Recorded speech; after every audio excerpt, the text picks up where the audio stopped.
Hey, I am Jess, and I'm obsessed with all things nutrition, science, and helping you navigate this information while maintaining a deep sense of peace and empowerment in your body. I'm a registered dietitian who started out with an eating disorder and then fell in love with learning about how God intricately designed our bodies to be resilient and so much more than superficially beautiful.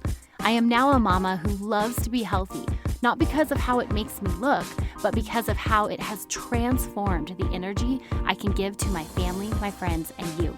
On this show, we hit on real talk around the latest nutrition science and body image resiliency, all while balancing it between grit and grace. Think of this as your weekly audio coffee to encourage your empowered eating journey.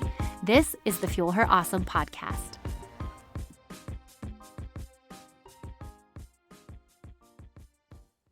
Hey friend, I'm so glad you're here today. This is a incredibly intimate and beautiful conversation you are about to tune into. We are talking to my new friend, Tara. Now, Tara is actually my sister's best friend. So I was introduced to her through my sister. And the reason I wanted to interview her on the show is because she has gone through alopecia and lost her hair twice now in the last 4 years. And the thing my sister says about her is that she continues to walk in every room with a confidence and a knowledge of who she is, regardless of what is happening with her hair. Now, that's not to say this journey has been easy or without tears or struggle, but the bottom line is that Tara stands solid on who she is and has lived out a more expansive definition of beauty. So I'm really excited for you to hear her talk. I know you're going to get so much out of this, whether you've struggled with hair loss or alopecia, or perhaps it's just body image stuff, whether that's things about your body you don't like or changes that come with aging. I think Tara's perspective on how we define and look at beauty is enlightening and incredibly inspiring. Just some background on Tara. She's a 40-year-old wife. She's a mama to 2 amazing daughters, and she's someone who has a deep faith that is really important to her. Now, as she'll share today, her life has been challenged in ways she could have never scripted, as she has had to handle these hurdles with the grace only God can provide. She struggled with alopecia, which has affected her life in more ways than just physical appearances, but it's challenged her emotional and mental state to ultimately grow in her faith. Really excited for you guys to be here today. Let's go ahead and dive into this interview. Well, hey, Tara, I am really excited to talk to you. This is the first time we've chatted, but I feel like I know you. I know. It seems like we could be long lost sisters. I know. So we've actually connected through my sister, and she's your best friend. She's my best friend. And I was just telling you before Everybody's best friend. yeah, I know she's wonderful. Everyone needs a Missy in their life. But she was telling me that, like, she was jealous. She just wanted to come be on the podcast interview to hang out with her 2 best friends. That would be perfect. I know. Well, listen, I am really excited to talk to you, but I'm excited because you have a really unique story, and you've been really open about your story, about the struggles, maybe some of the silver linings, but all in all, your story is something that I think really challenges us to think about beauty in a more expansive way, which is a lot of what we talk about here on the show. So I'm really excited to dive in, but those of us who are listening don't know your story. So let's just start with telling us about your journey with alopecia and Yes, how it's affected your self-image. absolutely. I mean, I appreciate you even bringing me on, because I think each of us has a story in life. And so sometimes we have a tendency to negate our own story, that it's not as important as somebody else's. And I am continually reminding myself that, yes, what you have gone through has made you into somebody else. And God created that change, and he's morphed you into a stronger person. But so alopecia, anybody who doesn't know what that is, it's an autoimmune disease that actually affects millions of people in not only the US, but worldwide. And it could be something that you really don't even know you have until years down the road. But in 2021 is really when I started noticing.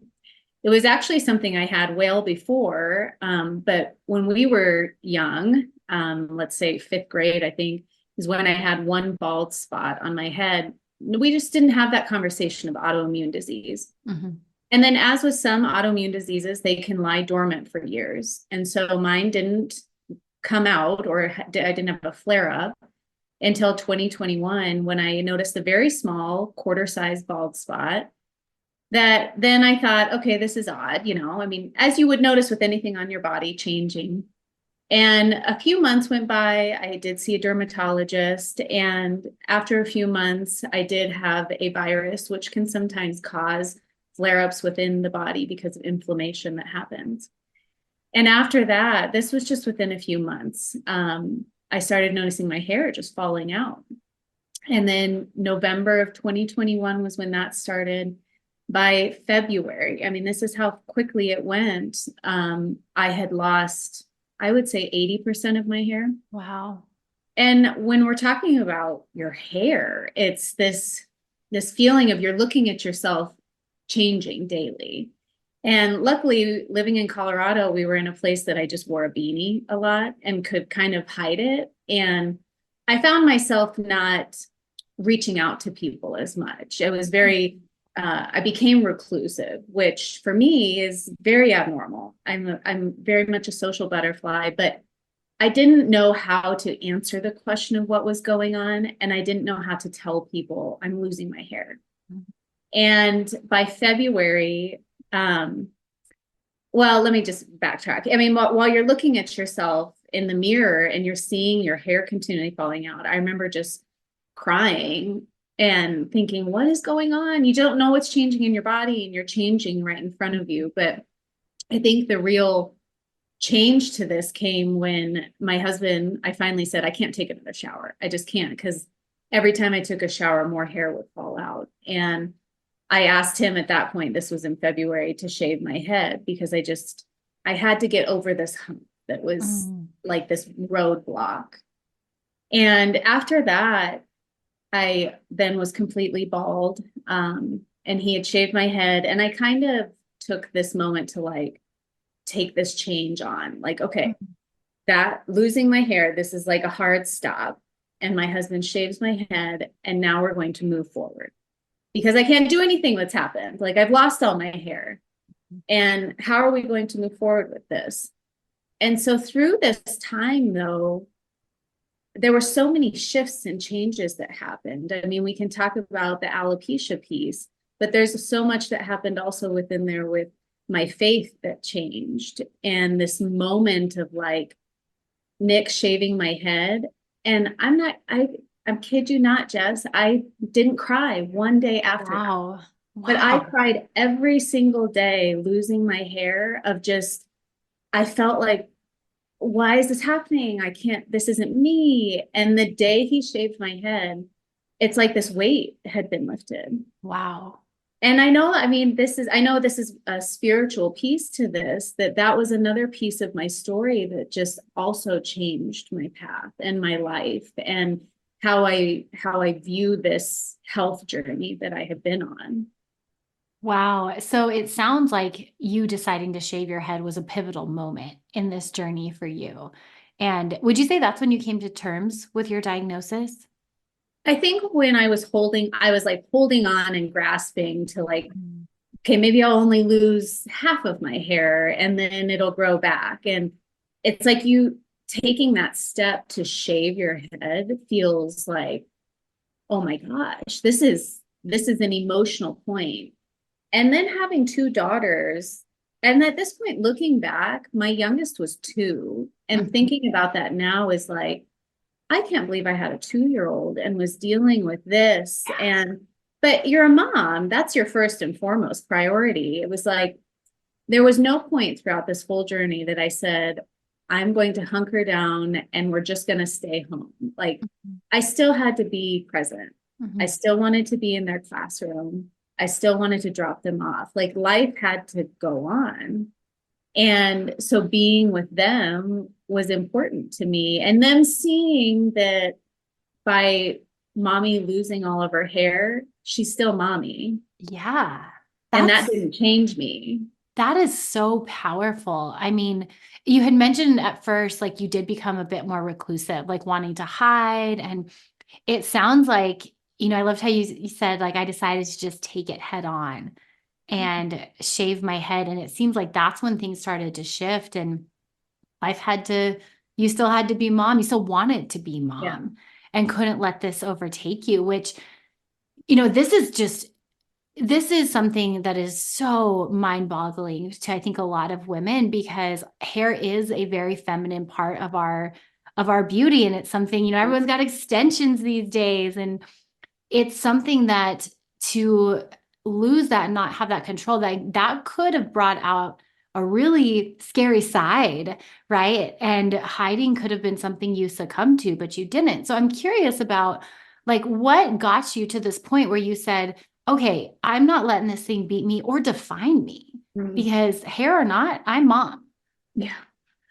I mean, I guess I don't think there was ever a question. And maybe that's how I was brought up, was to take on how beauty is on the inside, not the So outside. good. I can say all that, but I still, we still love a compliment about, oh, you got your hair done today. It looks beautiful. Or we give compliments to little girls all the time, like your hair is so pretty. And so, I mean, we say all these things, but I really feel like what I went through was a constant reminder to my daughters that that is not what makes you beautiful, how you treat people, that you're a believer, that, you know, how people treat you. I mean, there's a whole thing about the inside, but I just couldn't imagine not living life with them because of this thing that was affecting me.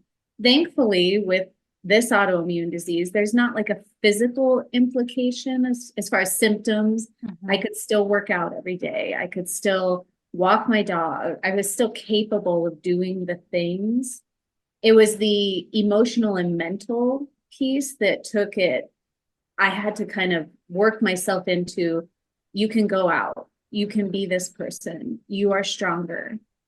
And I think some of that is I looked on social media for people who were dealing with experiences because I Mm. wanted to know who else out there is like me, and how are you dealing with it, or how do you overcome it, or how do you wear a scarf on your head, or what kind of Yeah. wigs do you wear, or what products are you using on your scalp. And by looking for other people, it also gives you confidence to like take that on, Yeah. that I can walk outside bald and it be okay. Like I'm gonna be bold and strong and courageous in this season of life.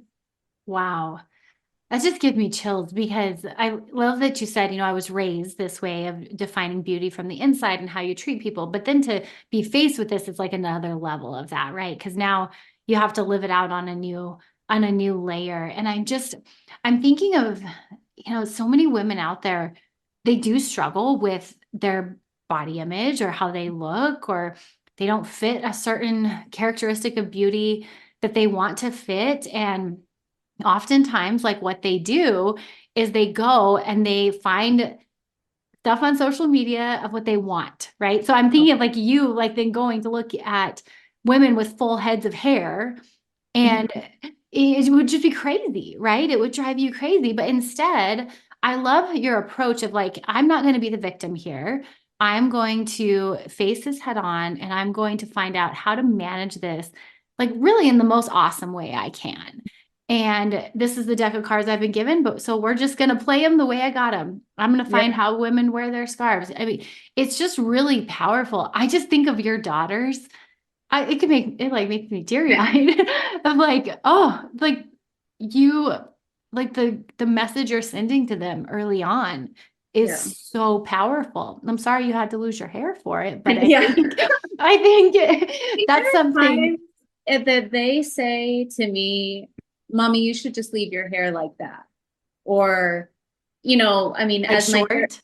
Oh, yeah, okay. because actually, I mean, unfortunately, through this process, I've lost my hair now twice. And so this is where I'm at now, is new regrowth. Mhm. And it's not the same as it was before. It's actually very, very curly, which is like a whole other problem or host of issues to deal with. But at the same time, you're like, I'm just thankful for what I have.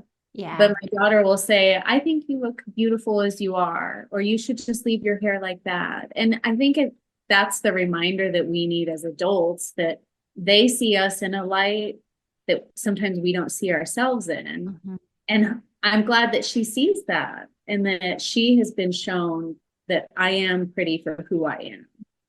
And she sees me, and her compliments are for a number of other things, for, the friends that I have or the Mhm. food that I make. And it's not just a physical look. Yeah, that's so amazing. I mean, you had mentioned earlier how we compliment little girls on their hair and how they look. And of course, everyone loves a good compliment. And at the same time, I think you bring up a good point. Like, are we providing these comments in balance, or is it always about how the little girl looks? Yeah. That's hard because I feel like somehow socially we're ingrained Oh, to yeah. say that. I mean, we don't say that to a little boy. And it's not that it's gender specific. It's just that's kind of how we've grown up. But Mhm. I do hope that that kind of a shift where I say to my girls all the time, I think you're beautiful. I also think you're smart and you're strong and you're powerful and you're amazing. I mean, you're all of these things that God made you who you are. Mhm. And you are beautiful and you're kind on the inside. So, I mean, there's so many compliments that can be given that aren't just physical. Yeah, it can run so much deeper. Oh, I think that's amazing. So, beyond like finding other folks who have struggled with this, what other strategies did you use to navigate this new way of looking at yourself? I started seeing a functional medicine practitioner, which was my Mm. real introduction to that Yeah. world. And that really helped me see how food has, uh, and not an implication, but can aid your body with inflammation. And so that opened a whole other door of conversations within our family. But that world of knowing functional medicine and how autoimmune diseases work, I feel like that helped me dive into what is going on, and not that this is a disease that I've been handed, but it's a disease that I have, and how do I manage it? Mm. And now I do take a medication I would say it's icing on the cake. I do all of the foundation work as far as food and nutrition go into my body and what I do to take care of my body every day. And this medication is really just like the icing on the cake. Mm. But with all of that, it's helped me understand this disease on a better level. And and now my girls know about all of that. We as a family operate healthier. Yeah. Yeah. I'm curious, how do you think this has impacted your girls? I mean, obviously, they see you as Yeah. beautiful mama. Like, congrats to you. You've done an amazing job, clearly. But how do you think this has impacted like how they navigate their world? It's funny because as much as I thought they would not see beauty being in hair, there was a project that my daughter, who at the time was in first grade, the question was, what do I love about me? And then the kids answer. And it could be some kids said my tummy or my belly button, but Lily chose to say her hair, ironically enough. Interesting. And I thought, oh my gosh, my message just went in one ear out the other. But her answer underneath her hair was that she enjoys the time we spend together when I put her hair in a ponytail, Oh, or there you how go. I brush her hair. And so it was more of a eye opener of our quality time together that she Mhm. enjoyed. But then also in first grade, they had this, I want to say it was a Newsweek journal that came home, and they featured a child with alopecia. Oh, And so that wow. it was amazing. That gave Lily an opportunity to talk about it and to tell her students, like, my mom has that. And a lot of her classmates have seen me with a turban on my head or different wigs when I've been in the classroom. So I think for both kids, my youngest being in pre-K, it has opened their eyes and allowed them to be vocal about mom being different, or that people are Mm. different. Everybody looks possibly different. And I hope that that for them moving forward has really made it like an easy thing to know that everybody out there has something. Yeah. Yeah, you're normalizing a variety or defining beauty in a variety of ways. Yes. We went to the Children's Museum when I was completely bald. Hmm. And there was a couple little kids who asked, like, oh, I could hear them say to their parents, that lady's bald over there. Hmm. And then they would say they came over and asked or something about it. And it gave me an opportunity to talk about it. Hmm. And I didn't do that all the time. It was just if I felt like it was a hot summer day, I was not going to wear a wig Yeah. or but I did feel like it gave kids are curious, kids Hmm. have questions, and you want them to feel comfortable to Hmm. ask and Yeah. to know that it's okay, especially because a lot of people are going through things as far as maybe there's an amputee and maybe they would like to tell their story of how they lost that leg or whatever. But I feel like for the girls, it's given them an opportunity to feel comfortable with differences. I think that's incredible. And that was actually going to be one of my next questions was how I I imagine, maybe I'm wrong. I imagine some people said some silly things to you. Like I remember being pregnant and some of the things people would say to me, I'm like, don't say that. Yeah. Like, did you feel like you had some of those experiences? And, if you're comfortable sharing them, I think it'd be, yeah, just what was your experience with that? I think anybody going through alopecia specifically and has lost hair or had no hair, the first assumption is that you have battled cancer or Hmm. are going through that. And there's a fine line of saying no, thankfully no. I mean, thankfully that is not I'm not battling for my life. However, I am still dealing with something. And it was a challenge for me to, when there were several people, I always got approached in Costco for some reason. For And people people would feel say, safest. I guess so. And people would say they went through, that they were in remission or they had just battled that or they knew Mm, somebody going through it. And so it gave somebody a sense of that they knew somebody. And so they would come yeah. up and talk to me. But I would leave feeling like I gave myself disservice by um, saying, no, I'm not dealing with that. Thankfully, I have Uh, alopecia. And I didn't also validate my feelings that sure. no, I'm not going through that, but I still am going through an emotional and mental challenge Hmm. that I'm facing that is different from that, but it's still something. Hmm. But that's hard to like say to somebody just in a 5 minute conversation. And usually I had the girls with me. And so sometimes, I mean, I would cry to people if they were in that, you can feel Sure. that energy from people sometimes. But for the most part, people would assume that it was cancer and that that's what kind of I was dealing with. Yeah, I mean, we make so many assumptions by looking at people, Absolutely. and I think it's super dangerous to do so because we never know what someone's going through based on Absolutely. how they look. And I think my world, I deal more with that in the sense of like body dysmorphia and people that struggle with food. We think that someone who looks thin struggles with anorexia, and that's kind of as far as brains go when it comes to disordered eating. And so people will say just things like, to somebody that's struggling with binge eating disorder, well, at least you're not anorexic. And it's like, things like that. And it's so invalidating to have these assumptions about someone's experience. And then I could see how you felt like, well, wait a second, I made them feel better because I Yeah. comforted them that I'm not going through cancer, but I'm still going through this major change in my Absolutely. life. I mean, you hear a lot, as far as in the alopecia community, a lot of the similar statements are, at least it's just hair, or That makes, it's just hair, yeah. or you have a great shaped head for it. Like, thankfully, you are beautiful as you are, And did which any of I that mean, make, I appreciate that. That's very nice. And I mean, surprisingly, I had a very round head. I mean, you never know the shape of your head until that's there. And so I never took offense to any of that. But I do know in some of the alopecia community people, it is hard for some people to hear like, it's just hair. mm, Well, it is just hair. But if you think about So some of the alopecia, different forms, one of them that mine went to, which is the most severe, is alopecia universalis, Mhm. which is losing total body hair loss. And some of that hair I would have been fine, like losing for good. Yeah.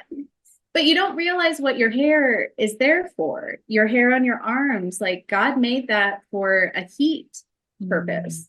And he made eyelashes to keep things out of our eyes. And so Mhm. when it's windy, you get things in your eyes. And he made eyebrows to keep sweat from dripping down our face. So I mean, there's a purpose for all of the things on our body. And so when we lose that, yes, it's just hair, but it serves a purpose for your body.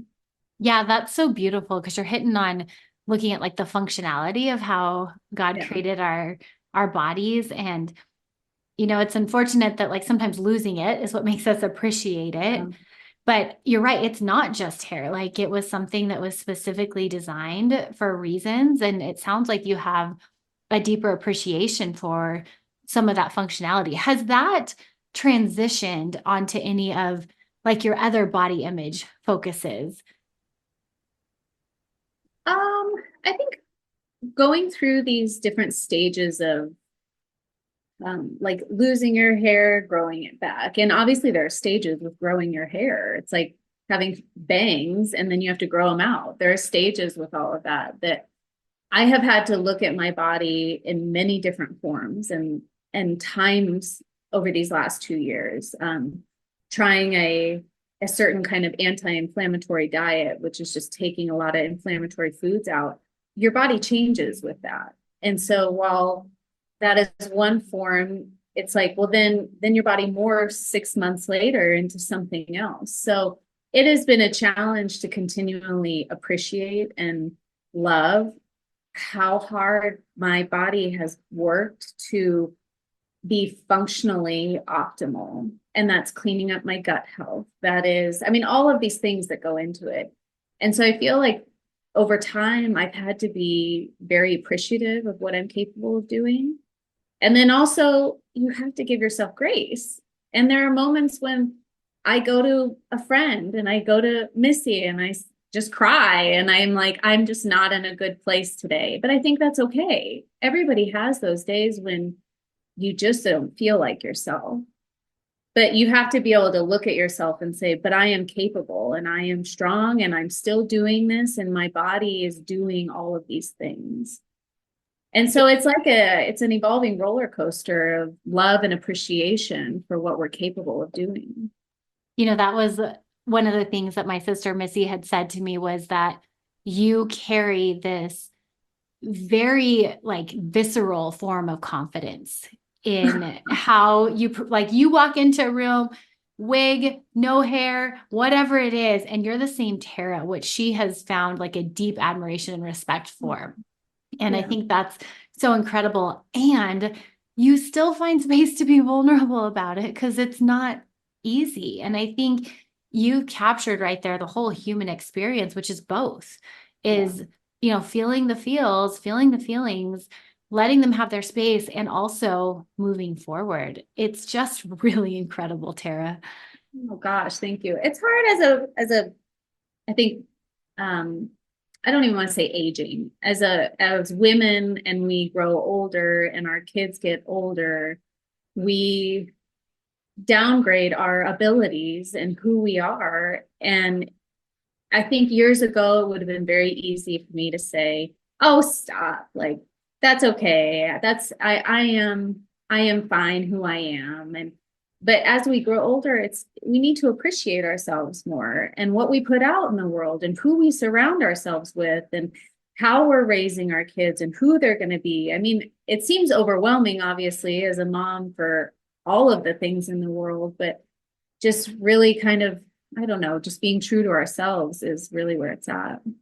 That's such great advice. Well, maybe you already answered this question with just that. But my next question, Tara, is what advice do you have for someone that is struggling with what they see in the mirror? Oh gosh. I mean, I think you're not alone. I mean, you are not alone as as a woman, no matter what stage you're at, if it's teenage, if it's college, I mean, you go through stages in life and you're never going to be the same person. Um, I don't want to be the 24-year-old that I was, because that's not the same strength that I have now. I have changed and grown into such a different person. But I think when we look at ourselves, we think we're the only person who feels like, I don't like the way my chest looks now after kids. I don't like what my body looks like. But you are not alone. All of us have those feelings, but then now shift those feelings to what did my body do? What can my body do tomorrow? I'm going to get up, I'm going to walk, I'm going to whatever it may be, and I'm going to fuel my body to be awesome. It's so good. It's so good. Well, and I think, your story about your daughter and how she referenced hair is just so powerful because it reinforces what you just said in the Yeah. sense that even when we do get hung up on some of these things about beauty and beautiful, if we dig down to the root of it, it's not so much the physical that we're after, it's the connection that we think it provides that we're Oh yeah. after. Yeah. And I think that is such a cool thing your daughter let you in on because it reinforces everything you just said that we have I know. The to. minute I read it, I felt like, oh, my messaging went out the window with her. No My hair is way. important. And then I read her statement and I felt like, okay, it's not her hair, it's her and I together Yeah. in the ponytail up. And It's so amazing. Well, Tara, you've done an incredible job, and I'm so grateful that you're willing to speak out about this because I think you help so many women. I mean, clearly you help folks who are going through the same thing you're going through, who are struggling with alopecia, but you also help people that maybe just be struggling with, like you said, getting a little older or changing, the way we look, which is all something all of us women relate to. And so I think your story is just absolutely incredible. Now, I know you had mentioned you wanted to be on a podcast. You're here. yeah, Yay. I know.